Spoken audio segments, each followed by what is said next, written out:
like we had some technical problems. Yeah, it wouldn't, the screen wouldn't pop up, and then when it did, for some reason my computer was connected to the wrong internet, so it didn't connect. Okay. So are we still on kites and trapezoids, or have we moved on? Yeah. Kites and trapezoids, yeah. Okay. Let me turn to that page.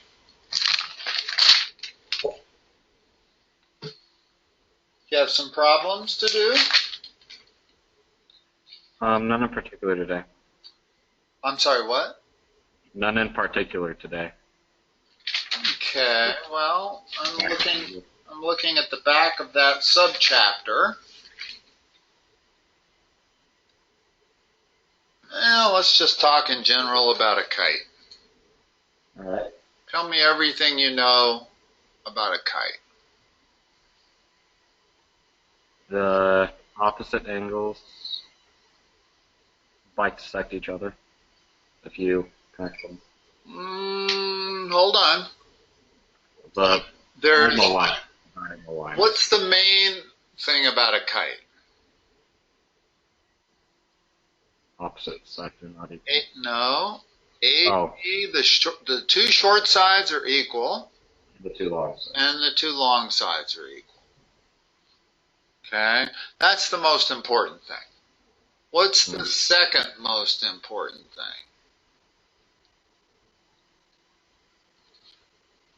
Not the diagonals. They intersect. Well, they definitely intersect, but at what kind of an angle? 90 degrees. Always. Mm-hmm. Not true of a parallelogram. Only true of rhombuses, squares, and kites. What else is true about those two diagonals? The long diagonal bisects the shorter diagonal. Yes. In other words, AC bisects BD, but not the other way around. BD does not bisect AC. Mm-hmm. Okay. And the third thing you need to know about a kite is what is its area?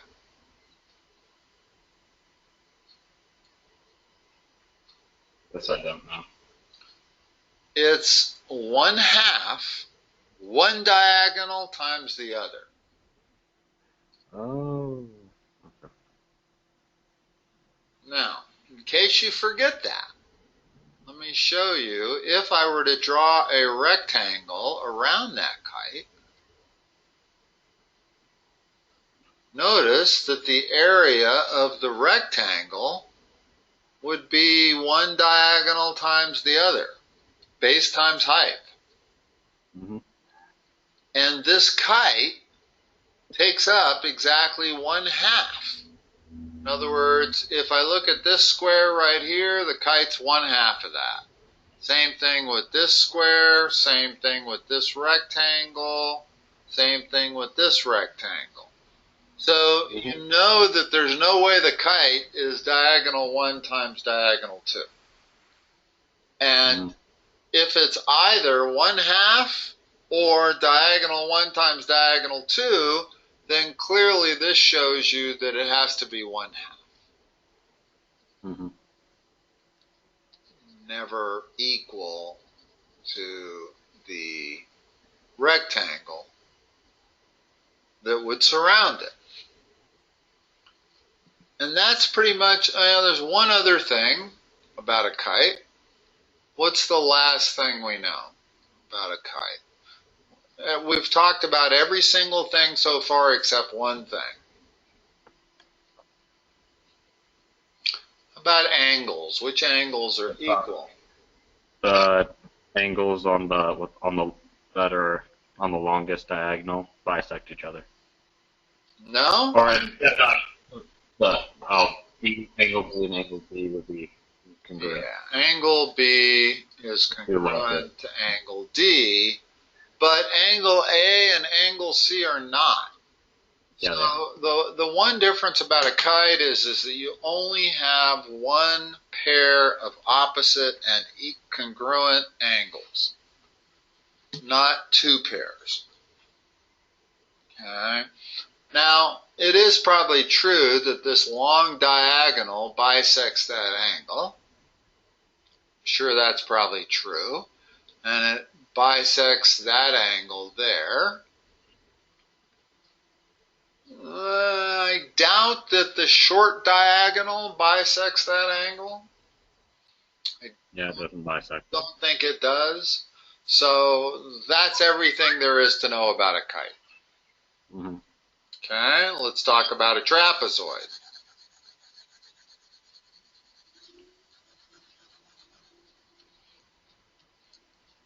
A regular trapezoid.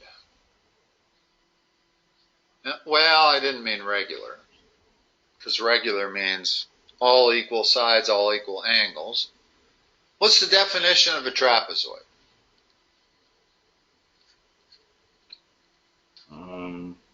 One set parallel lines. One and only one set of opposite parallel lines. In this case, it's this one and this one. If the other two were parallel, then it would be a parallelogram. It would not be a trapezoid. Okay, so a trapezoid always has one and only one set of opposite parallel lines. Now, there is such a thing called an isosceles trapezoid, where that side's equal to that side, and of course that means that angle is equal to that angle. But that's a special trapezoid. In general, our average trapezoid can be defined just two opposite parallel sides. What's the area of a trapezoid?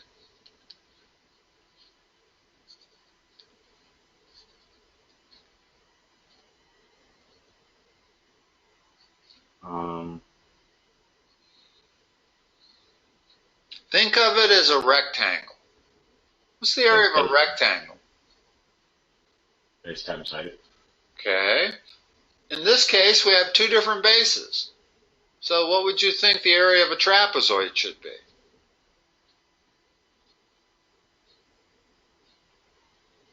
The average base times height. Okay, the average. So how do I get the average base? Add the two together, divided by 2. So base 1 plus base 2 divided by 2 times height. And that's the way to think of it. If you think of a midpoint line, that's going to be the average base. It turns out that's another property of trapezoids, is if you draw a midpoint line, that's the average base. In other words, this line right here is base 1 plus base 2 divided by 2. And the other thing about trapezoids, obviously, if you draw a midpoint, it bisects that side, and it bisects this side.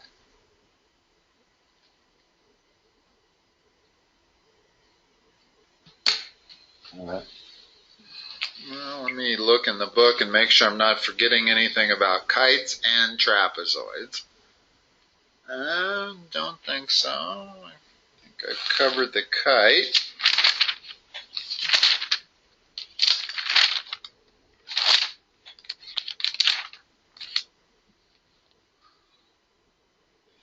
Isosceles trapezoid.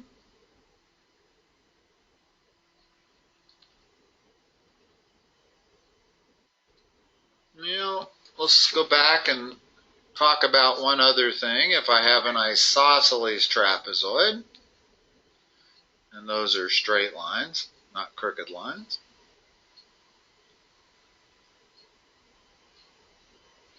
Again, we have the issue of diagonals. If and only if these two diagonals are equal, do we have an isosceles trapezoid, and vice versa. In other words, if that's equal to that, then that diagonal is equal to that diagonal. Mm-hmm. And only if.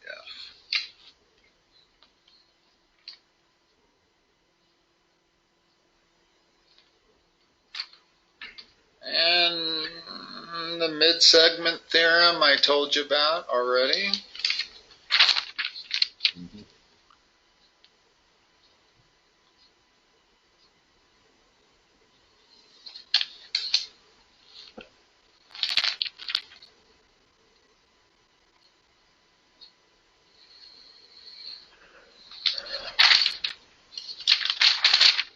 Do you have any idea what's coming after kites and trapezoids? I don't. Because I noticed that you're skipping around quite a bit in the book. In fact, we had a whole session one day on circumcenters, end-centers, orthocenters, and centroids, if you remember. Yeah, And you guys skipped over that chapter immediately. So that might be next. that might be. Yeah, I would be surprised if you're going to skip that entirely. That's rare. In other words, every geometry student I've ever had goes through the end center and orthocenter and all of those. All of those things that you never need to know again.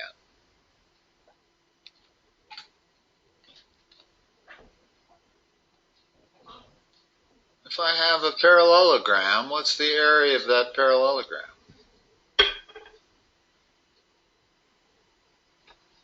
I'm not sure. Base times which height? Base times height. In other words, it's very similar to a rectangle, but it's vertical height, not slant height. In other words, if they give you this, that doesn't help. I mean, it helps you solve for h, but it's not base times slant height. And you can always figure that out, because if you drew a parallelogram like this, you would know that the area can't be based on the slant height. Because I could compress this thing as much as I wanted, and I wouldn't have much area, but I wouldn't change the slant height. So it's always the vertical height. All right.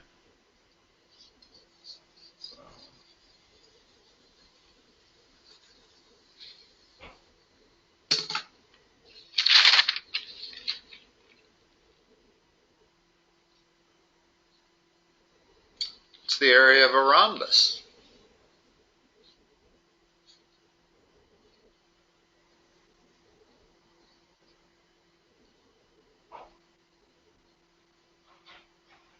It's base times height, isn't it? Or one side times the other. Both these sides are equal.